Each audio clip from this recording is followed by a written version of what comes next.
নমস্কার বন্ধুরা, welcome to my channel Piyali's magic force. আরও একটি নতুন রেসিপিতে আপনাদের সকলকে স্বাগত জানাই। আজকে দারুণ একটা পটলের রেসিপি নিয়ে এসেছি, সম্পূর্ণ নিরামিষ, পেঁয়াজ রসুন ছাড়া। পটল খেতে খেতে যখন একঘেয়ে হয়ে যায় তখন এইভাবে পটলটাকে একবার বানিয়ে দেখতে পারেন। আশা করি আপনাদের সকলের ভালো লাগবে, এবং যারা পটল খেতে একেবারেই পছন্দ করেন না তারাও কিন্তু আঙুল চেটে খাবে, এটা আমি অ্যাসিওর করতে পারি আপনাদেরকে। ভিডিওটি শেষ পর্যন্ত দেখার অনুরোধ রইল বন্ধুরা। আমি কিছু স্পেশাল ইনগ্রেডিয়েন্ট ব্যবহার করেছি ভিডিওর শেষ পর্যন্ত। চলুন তাহলে আর দেরি না করে চটপট বানিয়ে ফেলি পটলের এই সুস্বাদু রেসিপিটি। 500 গ্রামের মতো এরকম বেশ বড় বড় লম্বা আকারের পটলগুলো নিয়ে নিলাম। ধুয়ে পরিষ্কার করে ছুরি দিয়ে এভাবে গাগুলোকে চেঁচে দিচ্ছি। এভাবে পটলের চারিপাশে কিন্তু ছুরি দিয়ে ছোট ছোট কাট করে নিতে হবে। এই কাট করলে কি হবে, রান্না করার পরে কিন্তু সমস্ত মশলাগুলো পটলের ভেতরে ঢুকে যাবে।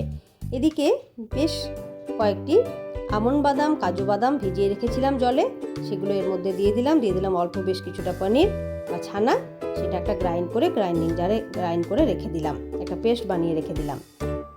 এরপর চলে যাব নেক্সট স্টেপে। ফ্রাইং প্যানের মধ্যে দিয়ে দিলাম বেশ কিছুটা সর্ষের তেল, তার মধ্যে পটলগুলোকে ছেড়ে দিলাম। ঢাকা দিয়ে মিডিয়াম টু লো হিটে পটলগুলোকে উল্টে পাল্টে ভেজে নিতে হবে।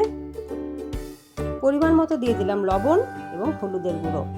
আমি এখানে পুরো ডুবো তেলে ভাজিনি, এভাবে আমি পটলগুলোকে উল্টে পাল্টে ঢাকা দিয়ে ভেজে নিয়েছি। ঢাকা দিয়ে ভাজলে কি হবে, পটলগুলো পুরোপুরি সেদ্ধ হয়ে যাবে। এবার ওই একই তেলের মধ্যে দিয়ে দিলাম এলাচ, লবঙ্গ, দারচিনি এবং জাবিত্রী। এর মধ্যে দিয়ে দিলাম একটা বাটা মশলা, আদা, গোটা জিরে এবং কাঁচা লঙ্কা, সব একসাথে বেটে রেখেছিলাম। সেই মশলাটা দিয়ে দিলাম। মশলাটা কিছুক্ষণ কষিয়ে নেওয়ার পরে এর মধ্যে দিয়ে দিলাম বাদামের পেস্ট। বেশ কিছুটা জল দিয়ে দিলাম, তা না হলে কিন্তু মশলাটা তলায় লেগে যেতে পারে। সবসময় কাজু বাদাম বা আমন্ড বাদাম দেওয়ার পরে একটু জল দিয়েই সবসময় মশলাটা কষাবে, না হলে কিন্তু কাজু বাদাম ভীষণভাবে কিন্তু প্যানের তলায় লেগে যায়। দিয়ে দিলাম দুটো টমেটো বেটে রেখেছিলাম, সেটা দিয়ে দিলাম। পরিমাণ মতো লবণ এবং হলুদের গুঁড়ো দিয়ে দিলাম। সব একসাথে ভালো করে কষিয়ে নিচ্ছি। মশলাটা বেশ খানিকটা কষিয়ে নেওয়ার পর কাশ্মীরি লাল লঙ্কার গুঁড়ো 1 চা চামচের মতো দিয়ে দিলাম। এরপর 2 থেকে 3 কাপের মতো জল দিয়ে দিলাম। ঝোলটা ফুটতে শুরু করলে তখন এর মধ্যে ভেজে রাখা পটলগুলো একে একে দিয়ে দিতে হবে। জলটা সেই পরিমাণে দিতে হবে যে পরিমাণে পটলগুলো দিলে পটলগুলো যেন এর মধ্যে ডুবে থাকে। কাসুরি মেথি দিয়ে দিলাম।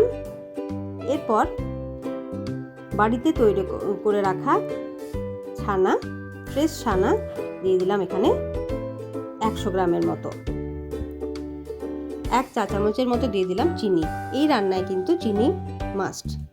পনিরের নিজস্ব একটা টেস্ট আছে, তারপর সেটা যখন পটলের সাথে মিলেমিশে একাকার হয়ে যায় তখন তার স্বাদ তো বলার অপেক্ষা রাখে না। খুবই অপূর্ব লাগে খেতে, এবং সারা বাড়ি মোমো করছে এই ছানা পটলের গন্ধে। খুবই অপূর্ব হয়েছিল বন্ধুরা। পেঁয়াজ রসুন ছাড়া যে এত ভালো রান্না করা যায় তা আপনারা বাড়িতে একবার বানালে তবেই বুঝতে পারবেন। অবশেষে দিয়ে দিলাম এর মধ্যে 1 চা চামচ দেশি ঘি এবং গরম মশলা। সব ভালো করে মিলিয়ে মিশিয়ে ঢাকা দিয়ে স্ট্যান্ডিং টাইমে বেশ কিছুক্ষণ রেখে দিলেই কিন্তু আমাদের এই রান্নাটি একেবারে রেডি। গরম গরম ভাত, পোলাও, লুচি, রুটি যে কোনো কিছুর সাথে এটা খুবই অপূর্ব লাগে। আপনারা অবশ্যই বাড়িতে এই রেসিপিটা একবার বানান, এবং কেমন লাগলো আমাকে জানাতে ভুলবেন না বন্ধুরা। যদি আমার রেসিপি ভালো লেগে থাকে তাহলে অবশ্যই কিন্তু লাইক ও শেয়ার করে দেবেন। আমার চ্যানেল যারা এখনও সাবস্ক্রাইব করেননি তারা অবশ্যই চ্যানেলটি সাবস্ক্রাইব করে দেবেন। ধন্যবাদ বন্ধুরা।